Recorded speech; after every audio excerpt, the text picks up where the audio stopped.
Hi guys, I'm back, and this week I want to try something a bit different. I watched a few movies this week, and I didn't really want to make a full review on every single one of them because I didn't really have a lot to talk about, or I couldn't really think of much to talk about with these. So I want to do like quick fire reviews, just give some sort of first impressions on what I think and whether or not I can recommend it to you or not. Um, Someone brought up a point. Tell us where to watch them. So I'm going to try and find sort of sources where you can watch them, like Netflix or Prime or something, just so you know where to go. Um, so the first film I watched was a film, The Dead and Buried, which is like a zombie film, but it's not like most zombie films. Um, they technically are zombies in it, but they talk, they have personality. Um, they're basically being manipulated and controlled, that kind of zombie. Um, it's in this town where the residents just keep killing off passers-by, and then they just mysteriously come back to life. So there's quite a bit of mystery to it.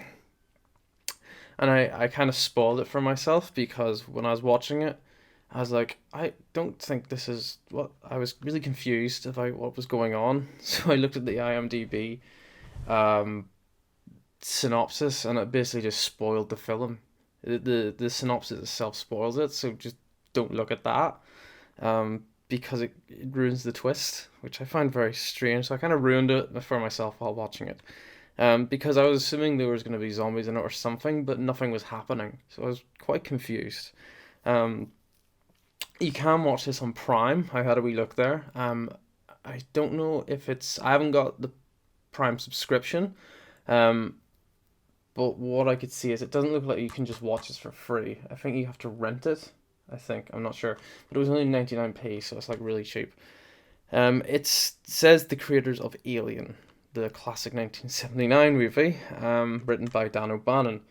Um, I don't think he had a lot to do with the writing in this. Um, I think I read in IMDb that there's only bits that were kept in, so he didn't really want a writing credit. Um, and to be honest, I can't really see much resemblance between this and Alien. So, don't listen to that. Um, to get a Blu-ray copy, I had to get a. I believe this is German. Um, yeah, I think it's a German copy. Yeah. It's the only one I could find. I think there is English copies, but not in this region. I had to get this version. Um, which, to be honest, I don't think it's not an amazing transfer. I've never watched DVD copies, so I don't know how to compare it. I think it was just the way it was shot. There's a lot of mist and stuff, so it does give us sort of a weird hazy quality to all the shots. Whether I actually thought it was good or not, um, honestly, I didn't care for it that much. It sells itself as a video nasty in some places. Apparently, it was banned at one point, which I don't understand because the gore is so tame compared to some other things I've watched. If you watch any Italian exploitation films, they're extremely gory. Even The Thing by John Carpenter is extremely gory compared to this. There's like a few bits with blood in it. There's not much really here. If you're a fan of gore, you're not really going to get much out of this. There's a kind of a disgusting bit, but it's so obvious that it's a puppet head. Like it's really badly done. There is some great special effects, but there's just one in particular that was just pretty bad. Uh, I don't know if I could recommend this. If you like 80s horror like I do, I love 80s horror, you might like this. I'm a huge fan of 80s horror, and even I didn't really get much out of this. This was something I was really looking forward to. Um, Mainly just because of its artwork. I just love this sort of, um, you know, drawings of movie posters as opposed to like, real people. I always love the drawings, like the little Star Wars posters and things like that there. So I just find this really creepy. I like that there's no main characters on it. It kind of gives a message of hopelessness, like um, even when the main characters, bleeding on the front or like some Lucio Fulci covers, like The Beyond is a great cover where the main character is has got a knife to her throat and stuff like that. There, it does give a sense of hopelessness for every character, and that's kind of why I like this one, because it's all about the dead. Although this never happens. This, I thought that was cool. This poster, it looks like it's coming out of the ice. Um, and there is some gore. I mean, if you can see that, I haven't got autofocus on.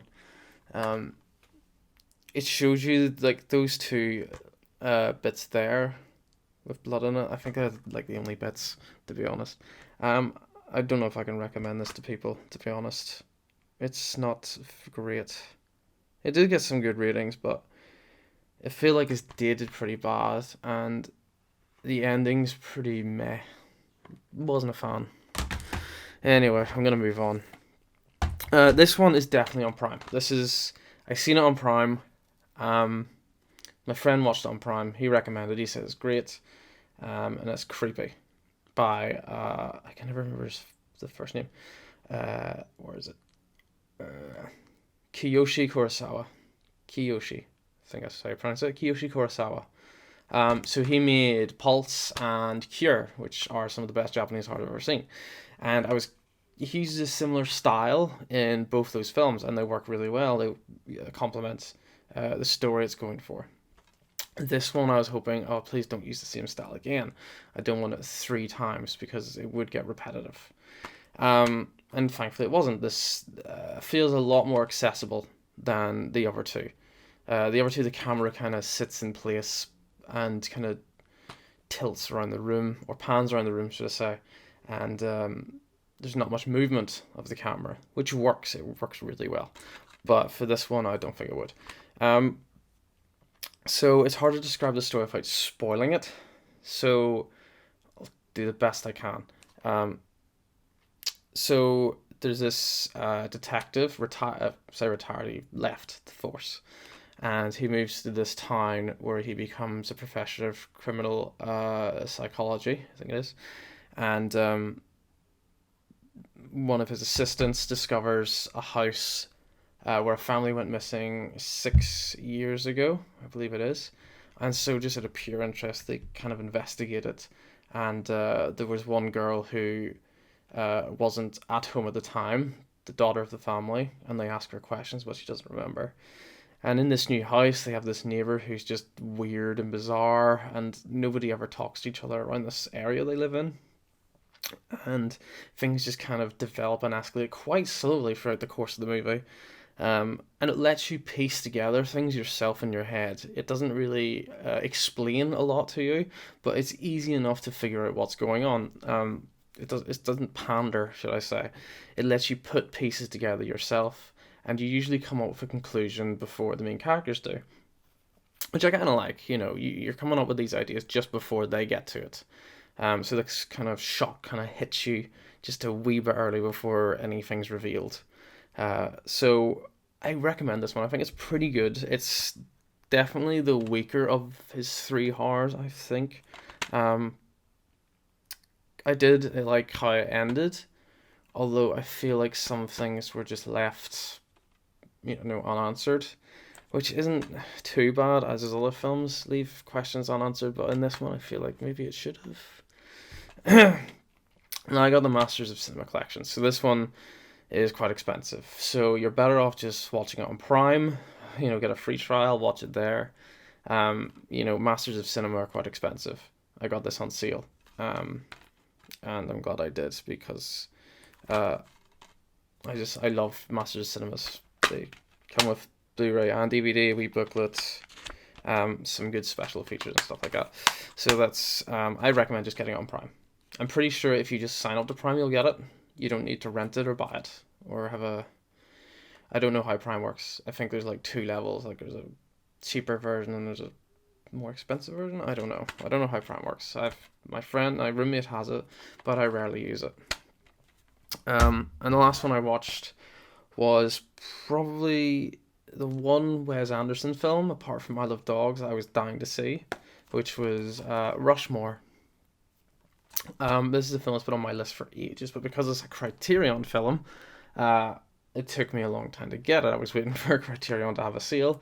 They did. I was able to grab a copy, and I'm really glad I did, because I did enjoy this one. I really liked it. Um, I was disappointed by Isle of Dogs, not gonna lie. So this one doesn't really have his signature style. Um, of symmetry that he has with a lot of his films. I think he was still trying to find his feet when he came up with this. This is his second film, I believe. The first one being Ball Rocket, which I have there. It's another Criterion one. A lot of his films are on Criterion, which makes them really expensive. Um, but again, I got on sale, so it was like two for £25. But usually these are like 20 quid each. These here ones. It's a short film, and it's the first film that starred Jason Schwartzman. I think it's how you pronounce it. Schwartzman? Yeah. And he is just perfect for the role of, what's his name? Max Fisher, who is this student who goes to Rushmore, and he's a terrible student. He likes to host societies and things like that, but he always gives up on them pretty easily. And then he meets this millionaire, played by Bill Murray, and he finds a note left in a book that he gets in a library, left by a teacher played by Olivia Williams. He tracks down who wrote the note. I think it was a very inspiring note, not expiring, inspiring note, and he falls in love with her. And so does Bill Murray, and it becomes this sort of weird thing where this old man and this young boy fancy a woman who's, probably in her 30s. And it's funny. It's really funny. And Bill Murray is hilarious. Some of his best bits, mostly physical. He's a great physical actor. And he had me laughing at times. And again, it's not humor for everyone. It's like that sort of deadpan sort of humor, like the comedy comes from sort of the characters themselves and the way they act. It's not generally jokes. And again, this one's on Prime. I think everything seems to be on Prime. You can rent this from Prime. I don't think it's with the premium account. I don't know. I think you have to pay for this one or rent it for like £3.49 or something. £3.49. Do I recommend it? I don't know. I don't know if a lot of people would like this one. I really don't. Um, Again, feel like this is more for a niche audience. Generally, a lot of people I talk to, in work and things like that, there don't really watch these kind of films. Ones like the ones where you have to use your head a lot more. I don't want to be insulting. A lot of people just want to switch off and be entertained, and that's fine. I was like that at one point. I didn't like to think on much movies. I like to relax, switch my brain off, watch, and enjoy. It's only recently I've been interested in more thought-provoking films. Films where you have to use your head. I hate things being explained to me. I like to have to think about it afterwards. So those are the three films I watched this week, and I really want to watch Love Exposure. It's just finding the time. 4 hours is quite a long time to invest into a movie. And if you don't know this, I am very bad for falling asleep while watching movies, especially if they're that long. So chances are I might watch it in two goes, watch 2 hours and then have a nap, watch another 2 hours, something like that there. So I might do a review on that, but the reason I'm doing this is because I didn't have a huge amount to say about each one. And when I was doing Mother, it was a very short review, and I didn't like it because it was like just under 4 minutes, and I just felt like, what was the point? I didn't have a lot to say. I couldn't say a lot because it would ruin it. So I'm going to try and do these quickfire things, and if I have a lot more to say about a film, then I'll do like just a single review on its own. So if you like this format, let me know. Not that anyone's ever commented on anything I've done so far, as I'm just starting out. So thanks for watching and keep watching my videos.